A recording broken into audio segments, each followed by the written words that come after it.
देने के बाद वो 2 घंटे बाद आए, पिए थे दारू और खूब पड़े थे। जब उनको दिए तो तुरंत तो आए नहीं। उनने कहा भैया धक्का लगाओ, जब बीच जलेगा जब थाने धक्का लगा। हमीरपुर के बीमार कस्बे की रात उस समय दहशत में बदल गई जब एक शॉर्ट सर्किट ने आधी रात को भीषण आग का रूप ले लिया। मेन मार्केट में लगी इस आग ने कुछ ही पलों में आधा दर्जन दुकानों को निगल लिया और लाखों का सामान जलकर खाक हो गया। लेकिन इससे भी ज्यादा चौंकाने वाली बात यह रही कि घटना स्थल से महज 200 मीटर दूर पर खड़ी फायर ब्रिगेड की गाड़ी स्टार्ट नहीं हो रही थी और फिर जो हुआ उसने सोशल मीडिया को हिलाकर रख दिया। ये सिर्फ एक हादसा नहीं, ये एक सिस्टम की नाकामी की कहानी है। और आप देख रहे हैं यूपी ताजा न्यूज। रात के करीब 2 बजे का समय था। हमीरपुर के बीमार कस्बे के मेन मार्केट जहां दिन भर चहल पहल रहती है वो इस समय पूरी तरह शांत थी। तभी अचानक एक दुकान से धुआं उठता दिखा और कुछ ही मिनटों में आग की लपटें आसमान को छूने लगी। बताया जा रहा है कि शॉर्ट सर्किट से यह आग फैली। शुरुआत में तो लोगों को समझ में नहीं आया कि ये कैसे क्या हो रहा है, लेकिन जब आग तेजी से फैलना शुरू हुई तो इलाके में हड़कंप मच गया। देखते ही देखते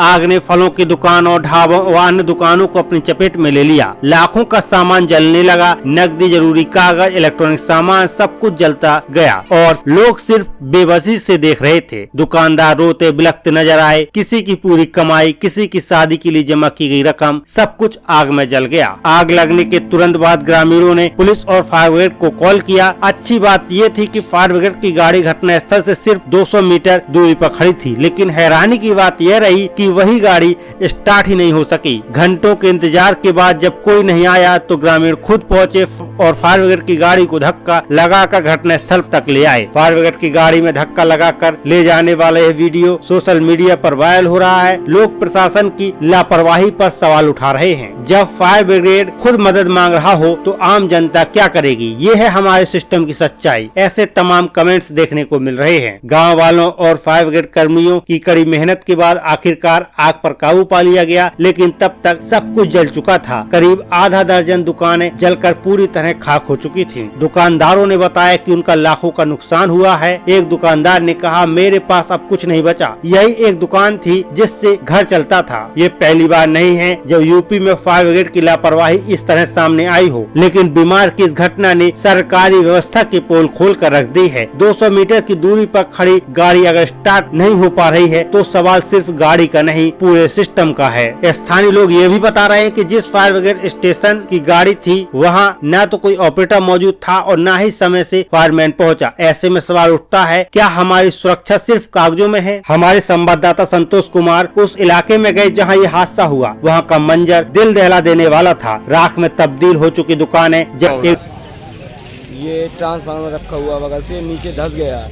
तब भी जेई को बताया गया था कि इस ट्रांसफार्मर को ऊपर करवा दो, लेकिन कोई सुनवाई नहीं हुई। कल आज रात को यहाँ पर ट्रांसफार्मर से शॉर्ट सर्किट हो गया, जिससे आग लग गई और भयंकर नुकसान हुआ है। आपकी किस चीज़ की दुकान? फल की दुकान थी मेरी। लगभग कितना नुकसान हुआ? कम से कम 1.5-2 लाख रुपए का नुकसान हुआ है। मेरी दुकान बांधोर तिराहे में, रामत का नाम है मेरा, राहुल सूटाल नाम की दुकान थी। बांधोर तिराहे में ट्रांसफार्मर रखा है, यहाँ से आग प्रकट हुई।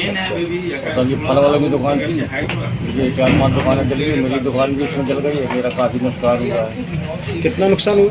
मेरा सर 5 लाख का नुकसान है। 3 फ्रिज थे, एक काउंटर था और वगैरह सब खोआ माल था, बहुत इन्वर्टर थे, बहुत सामान था। मेरा पूरा बारदाना है। अच्छा, रेस्टोरेंट टाइप था आपका? हाँ जी सर, मेरा होटल तो था। इसमें गैस सिलेंडर भी होंगे? इसका गैस सिलेंडर थे सर, 3 सिलेंडर थे बड़े वाले। भरे हुए थे क्या? भरे, 2 भरे थे, एक खाल से एक मतलब अधूरा था। तो ये भी ब्लास्ट हुए होंगे? जी सर, ये भी ब्लास्ट हुए मेरे सिलेंडर सब।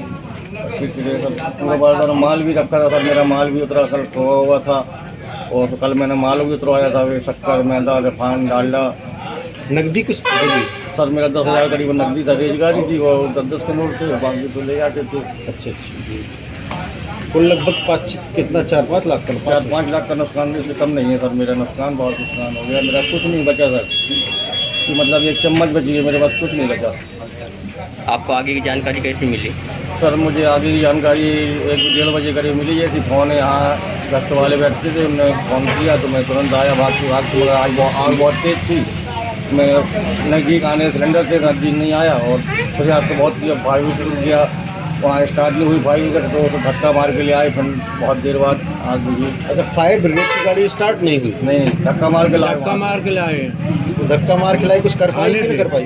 तो गली के लोग खाक हो गए दुकान सब, क्या होता है उसमें पानी नहीं था, पानी खत्म हो गया था। फिर बाद में जनरेटर ले गए, खरीद के कैसे बुझी आग फिर?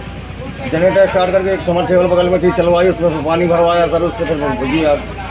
दुकानदार कहते हैं, मेरे पास जमा पूंजी यही थी, सारा माल नया लाया था मंडी से, सब जल गया। वहीं एक अन्य दुकानदार ने कहा, मेरे होटल का सारा फ्रिज, बर्तन, अनाज, पैसे सब कुछ जल गए, क्या सरकार हमारी मदद करेगी? इन शब्दों में सिर्फ दुख नहीं, एक भरोसे की मौत छिपी है, एक ऐसा भरोसा जो प्रशासन पर था, सिस्टम पर था। हमारे संवाददाता ने इस पूरे मामले में प्रशासन से प्रतिक्रिया लेने की कोशिश की। फायर ब्रिगेड के अधिकारी ने कहा, हमारे पास तकनीकी समस्या आ गई थी, गाड़ी में बैटरी फेल हो गई थी, जिसकी वजह से थोड़ी देर हुई, लेकिन टीम ने पूरी मेहनत से आग बुझाई। लेकिन सवाल यह है, क्या आधी रात को जब आग फैल रही थी तब बैटरी फेल जैसे बहानों से जिंदगियां बच सकती हैं? क्या प्रशासन सिर्फ रिपोर्ट फाइल करके अपने कर्तव्यों से मुक्त हो जाता है? ये थी हमीरपुर के बीमार कस्बे की दर्दनाक सच्चाई, जहां आधी रात को आग ने न सिर्फ दुकानें जलाई बल्कि सपनों, मेहनत और भरोसों को भी राख कर दिया। इस घटना ने एक बार फिर हमें सोचने पर मजबूर किया है कि हमारी सुरक्षा व्यवस्था कितनी तैयार है और सिस्टम की संवेदनशीलता कितनी ज्यादा है। क्या अब नहीं आ गया है कि हम वायरल वीडियो शेयर करने तक सीमित न रहें, बल्कि प्रशासन से जवाबदेही की मांग करें? क्या